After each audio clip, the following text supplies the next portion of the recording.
Tanah airku Indonesia, negeri elok amat ku cinta. Tanah tumpah darahku yang mulia, yang ku puja sepanjang masa.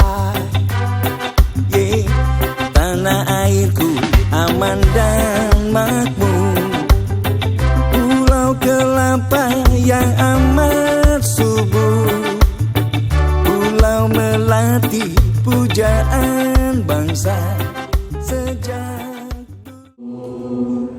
Hiduplah tanahku, hiduplah negeriku, bangsaku, rakyatku semuanya. Bangunlah jiwanya, bangunlah badannya. Di sini saya Biku Damasubo Mahatera dari Sangga Theravada Indonesia. Diajak untuk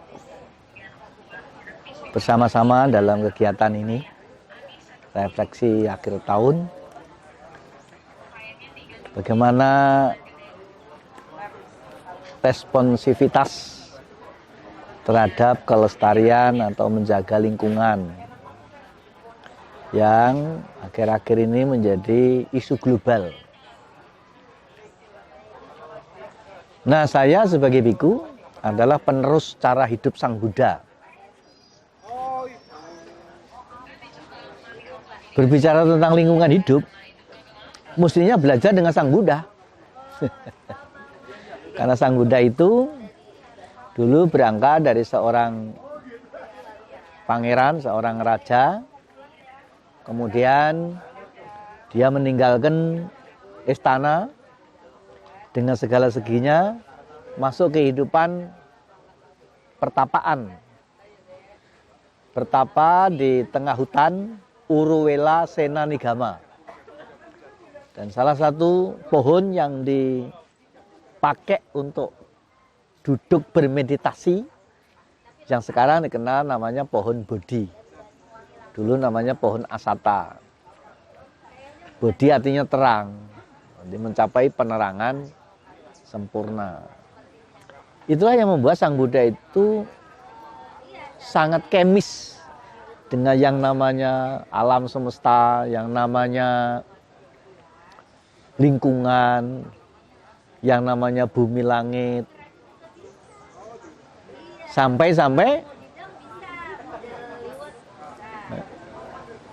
menyebutnya ibu bumi Bopo Angkoso.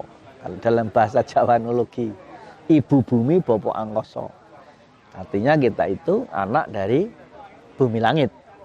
Itulah sebabnya bagi mereka yang mengerti tentang hal ini, terhadap bumi, terhadap langit itu sangat hormat, sangat memuji, menghargai, sangat merawat. Seperti halnya bagaimana seorang anak berlaku bakti kepada ayah ibu. Nah, karena bumi langit itu alam semesta, dan alam semesta itu punya bahasa bisik, namanya bahasa bisik alam. Maka kalau manusia-manusia sudah mulai bergeser dari sifat kemanusiaannya, maka mendapat teguran dari ibu bumi Bopo Angkoso itu. Apa tegurannya? Manusia mempunyai sifat dasar saling tolong menolong, saling jaga menjaga, saling hormat menghormati. Itulah kemuliaan manusia. Maka kalau manusia sudah mulai bergeser dari kemuliaannya, bukan lagi saling tolong menolong, tapi sudah menjadi saling tolong menyolong. Biasanya bencana alam datang, musibah datang, apa bentuknya gempa bumi, banjir, bahkan COVID. Itu semua sebetulnya bahasa bisik alam dalam hal memberikan peringatan, pemberitahuan, pengajaran, pembelajaran, dan pembinaan kepada anak turunnya, yaitu kepada para manusia.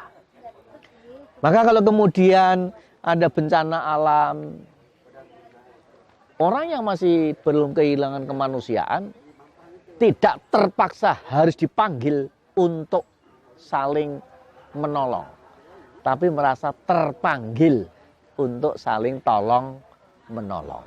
Nah, perkara sekarang ini kadang-kadang ada isu hanya karena beda suku, beda agama, beda majelis, sumbangannya ditolak lah. Saya tidak mengerti lagi itu.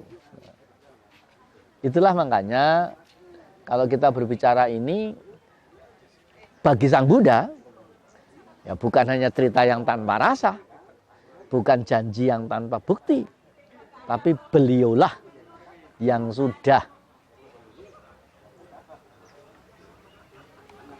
menyatakan.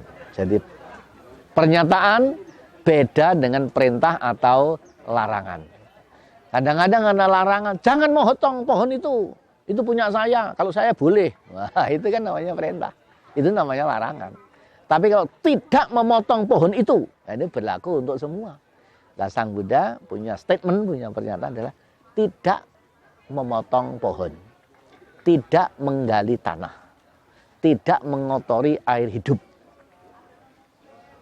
Dan itu menjadi rule, menjadi aturan tata sosial kemasyarakatan dan spiritual keagamaan bagi keagamaan Buddha. Ya, saya kira fatwa sudah terlalu banyak, MUI sudah tukang membuat fatwa. Tapi actionnya apa? Saya, komunitas Buddhis, itu punya agenda tahunan, Pak, kalau hari besar keagamaan Buddha namanya Trisuci Wesak. Itu salah satu agendanya adalah penghijauan, menanam pohon di mana-mana. Saya berada di mana-mana, di Sulawesi, juga di Jawa, di mana-mana.